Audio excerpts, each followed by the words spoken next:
Radhe Radhe friends, हमारे YouTube channel में आपका बहुत बहुत स्वागत है। बंधुओं, अब हम श्री भगवत गीता का 13वें अध्याय का श्रवण करेंगे।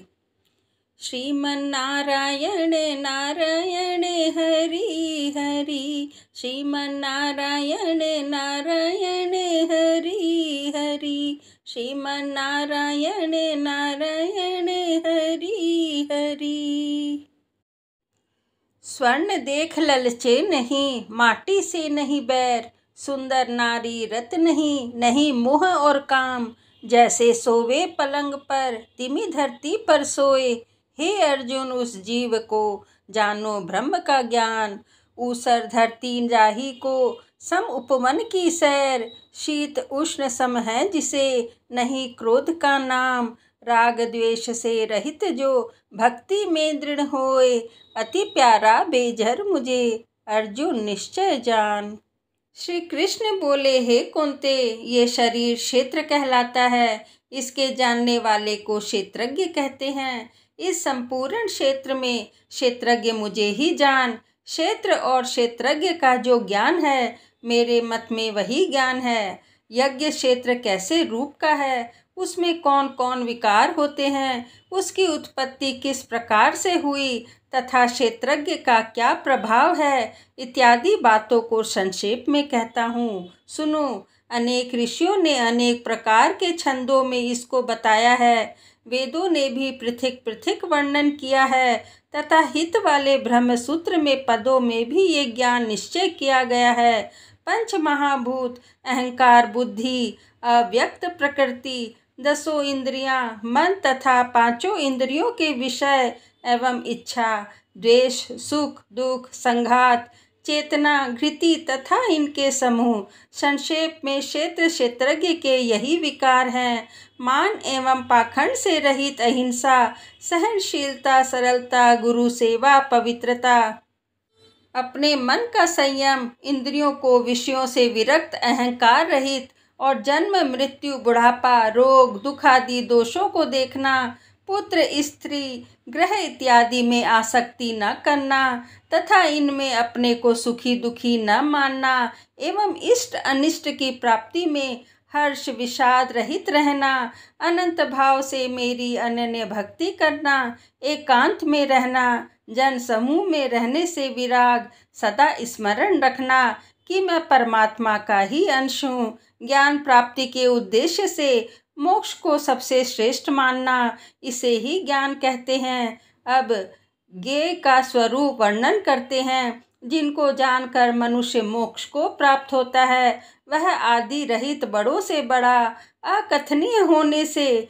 न सत्य ही कहा जाता है और न असत्य ही कहा जाता है। सब और उसके हाथ और चरण हैं, सब और नेत्र, सिर, मुख हैं। वही जगत में सबको घेरे हुए स्थित है। वह सब इंद्रियों के गुण का प्रकाश है, पर उनके कोई इंद्रियां नहीं हैं। जिसको किसी से आसक्ति नहीं है, पर जो सबका आधार है, जो स्वयं निर्गुण होने पर भी गुणों का भोगता है, जो भूतों के बाहर भीतर है तो भी चर और अचर है, जो अत्यंत सूक्ष्म होने के कारण जाना नहीं जाता, जो दूर भी है और निकट भी है, जिसके विभाग नहीं होने पर भी जो भिन्न भिन्न भूतों में समान विभक्त रहता है, समस्त भक्तों का पालन, नाश और उत्पन्न करने वाला वही ज्ञेय है। वही अंधकार से परे ज्योतिष्मान पदार्थों को ज्योति देता है। यहाँ ज्ञान जानने योग्य पदार्थ,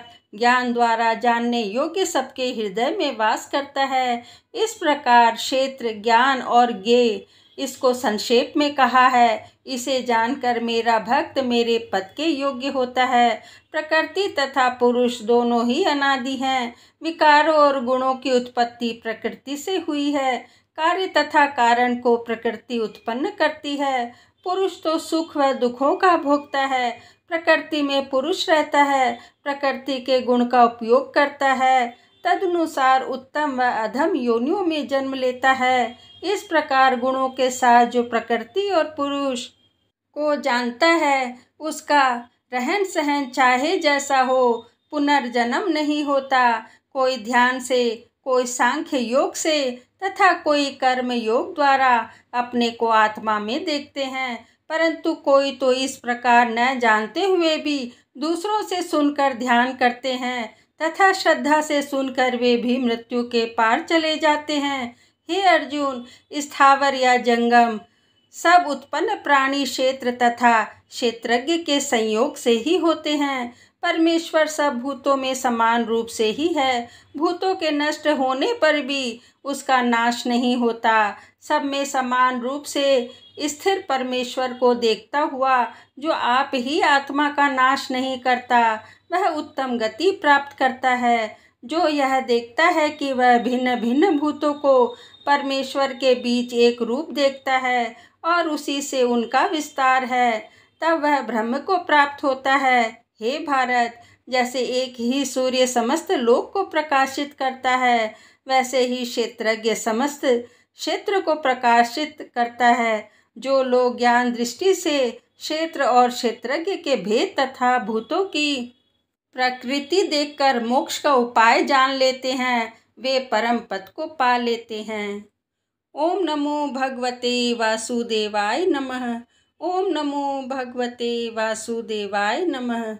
ओम नमो भगवते वासुदेवाय नमः। 13वें अध्याय का महात्म्य। श्री नारायण जी बोले, हे लक्ष्मी, अब तुम 13वें अध्याय का महात्म्य सुनो। दक्षिण देश में एक हरि नामक नगर था। वहाँ एक व्याभिचारिणी स्त्री रहती थी। एक दिन एक पुरुष से उसने वचन किया कि मैं अमुक स्थान में तेरे पास आऊंगी, तुम वहाँ चलो। वह पुरुष किसी अन्य स्थान पर चला गया और वह स्त्री उसे खोजते खोजते हैरान हो गई, पर वह पुरुष न मिला। इधर वह पुरुष भी भागता फिरे। वह गणिका घर पर उसकी राह देखने लगी। राह देखते देखते सारा दिन व्यतीत हो गया, पर प्रीतम न आया। शाम हुई तब वह गणिका प्रीतम का नाम लेकर पुकारने लगी। इतने में ही वह पुरुष मिल गया।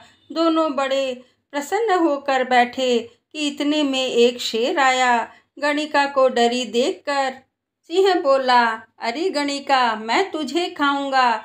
गणिका बोली, तू अपने पूर्व जन्म की बात कह कि तू कौन है। सिंह बोला, मैं पूर्व जन्म में ब्राह्मण था, झूठ बोला करता था, बड़ा लोभी था, जुआ खेलता था तथा दूसरों का धन हर लेता था। एक दिन प्रातःकाल घर से निकलकर चला तो मार्ग में गिरते ही देह छूट गई। यमदूत पकड़कर धर्मराज के पास ले गए।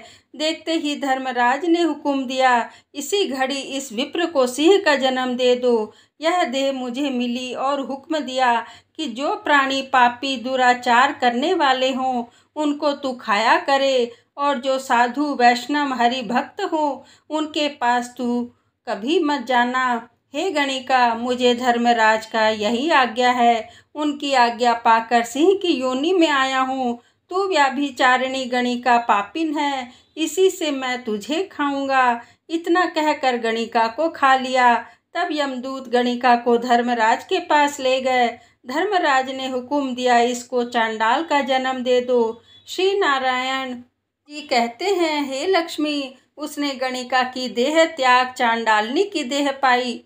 कई दिन पीछे वह एक दिन नर्मदा नदी के तट पर चली गई। वहां देखा कि एक साधु गीता जी के 13वें अध्याय का पाठ करता है।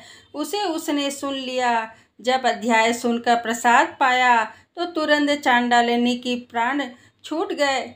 देवदेही पाई। आकाश से विमान आया जिस पर बैठ वैकुंठ को चली। फिर उसने उस साधु से प्रार्थना की, हे संत जी, गीता के एक श्लोक के पाठ का फल उस सिंह के निमित्त भी दे दो तो उसका भी उद्धार हो जाए। तब उसी संत ने उसे भी गीता का पाठ का फल दिया, जिससे तत्काल उस सिंह की देह छूटी और देवदेही पाई। तब दोनों विमानों पर चढ़कर वैकुंठ वासी होकर परम धाम को प्राप्त हुए। जय श्री गीता माता की जय। इस तरह श्रीमद् भगवद गीता के 13वां अध्याय संपूर्ण हुआ। जय श्री कृष्ण। श्रीमन्नारायण नारायण नारायण, श्रीमन्नारायण नारायण नारायण, श्रीमन्नारायण नारायण नारायण। नारायण नारायण। भज मन नारायण नारायण नारायण, श्रीमन नारायण नारायण नारायण।